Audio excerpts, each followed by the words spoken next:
So I received the bundle package from GreenStalk, and this is great. Now, it is a savings when you order a bundle, and you get not one, not two, but three 5-tiered vertical gardens, which also include the mover, which is very important for sun exposure for your GreenStalk vertical garden. It makes it real easy to move it around, and I always just find it very helpful. So I got to planting, and here on my left, I call this my summer vertical garden. I planted carrots, green beans, cucumbers, and watermelon. And then in the back there, I planted peppers, a variety of different types of peppers. And then here, I will harvest for you my potatoes. These are Yukon Gold potatoes, and I'll show you how I planted these in a later video. But I just wanted you to know that you can grow potatoes in a GreenStalk. I actually could have let these go a little bit longer and let all of that green die back, but I was just so anxious to find out what was growing in the soil. So I got busy harvesting the Yukon Gold potatoes, and I would just recommend to any of you, if you are a new gardener or maybe you're just new to growing a GreenStalk vertical garden, check out a book that I use regularly. It's called a Square Foot Gardening Book, and you can apply a lot of those gardening practices to growing vertically in a GreenStalk garden. Especially helpful are the charts that are in the back of the book. There are about 6 or 7 pages of charts which tell you when to start each vegetable and get it growing. All you really need to know are your frost dates, your first and last frost dates, which are real easy to find online.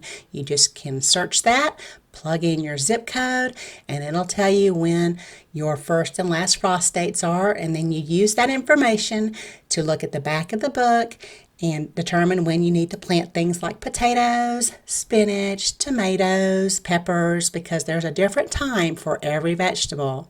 Okay, and so that makes it a lot easier. And I use the soil mixture that's in that book in order to grow everything in my GreenStalk vertical gardens. It's a great soil mixture. So now that I harvested all my potatoes, I wanted to make sure to weigh all of them. So my little basket of potatoes ended up weighing in a little bit over 9 pounds total between all 3 of my weighings. So for my GreenStalk gardens this year, I'm trying out a new water-soluble fertilizer, and it's organic. And so I am using 1 gallon of it mixed per GreenStalk about every 10 days. And I found that this particular brand, which I'll leave a link below the video, it seems to dissolve better than some of the other organic water-soluble fertilizers I've tried in the past. Now I got this box that I'm trying out on Amazon, but I think you can also get that at Home Depot. It's kind of hard to find right now, but I just wanted to let you guys know that's what I'm using. So this is where I was using it for the potatoes, and I put about a half a cup per pocket. So 1 gallon covers 10 square feet, which is about the same size as 1 5-tiered GreenStalk. So now that I harvested my potatoes, I wanted to go in and refresh the soil with some new compost. So I used varying different types of compost, such as cow manure, and then another bagged blend of compost, and then some coarse vermiculite. Now, all of this is explained in the Square Foot Gardening book. This is a wonderful soil mixture. So here are just some of the ones that I picked up at the local specialty nursery.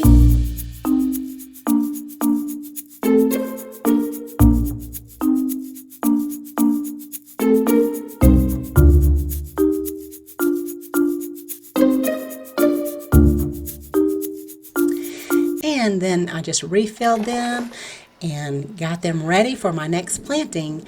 And whenever you pull out one crop, like I pulled out my potatoes, now I'm going to go in and plant something else behind it. That's called succession planting. You always want to be pulling out something in small space gardening and planting something else in behind it. So what I'm going to do where I have my potatoes is now I'm going to go in and plant carrots. Now I've already planted carrots in my little summer garden there, and this is how I planted them. I'll show you in case this is something you want to do too, because it's getting close to fall, and this is something certainly that you can plant into the fall. In many places they overwinter, so you'll have them for the spring. So I use a little white plastic spoon, and this makes it very easy to see those little tiny carrot seeds. They're so tiny, and you want to plant 3 carrots per pocket. So I'll put about 6 seeds in the pocket.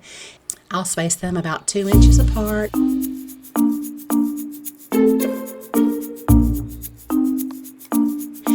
And then cover them up lightly with soil. Give them some soil contact with the back of the spoon. Just push them down a little bit. Now we want to give it a tag to make sure we don't replant that pocket. And then dry off your spoon so you can use it to plant the next pocket without getting water into your seed packet.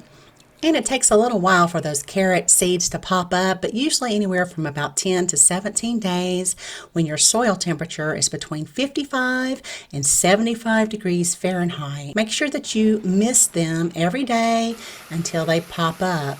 Once your vegetable seeds have germinated and they're growing, go ahead and you can start watering from the top of the vertical garden and using that patented drip irrigation system that goes down through the whole vertical garden. So once your carrot seedlings are anywhere from 1 to 2 inches high, you can cut out the smaller carrots and make sure that you only leave 3. But don't be tempted to pull them out because this is a root vegetable. We do not want to disturb the root system. Now onto the pepper GreenStalk, and my jalapeno peppers were getting pretty big here. Some of these ended up being a jumbo variety. So I got busy harvesting my peppers. Now this is just my first harvest here in early August, and I'll be harvesting peppers all the way through October.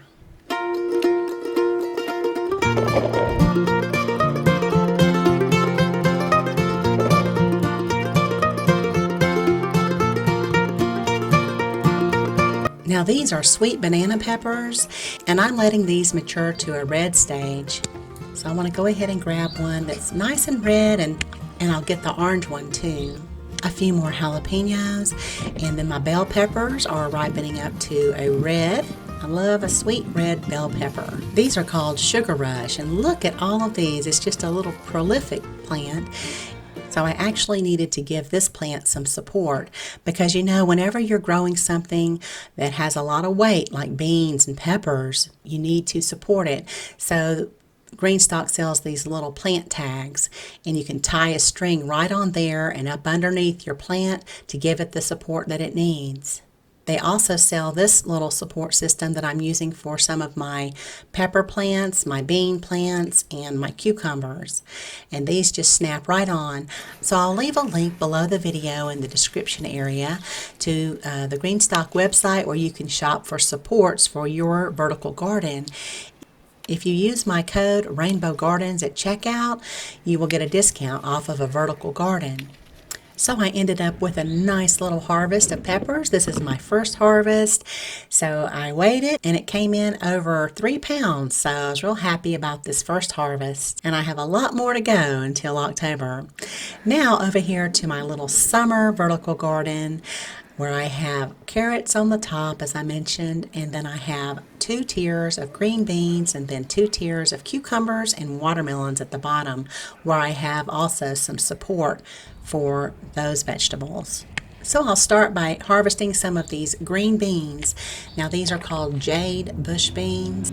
So it can be a little bit backbreaking to harvest bush beans because you have to bend down and then lift those leaves up and check for the green beans and then just very carefully go in and snip them out. But because I like to cut the stem, they just seem to stay fresher and longer when you cut them at the very top and you don't break it off. So I harvest them very delicately.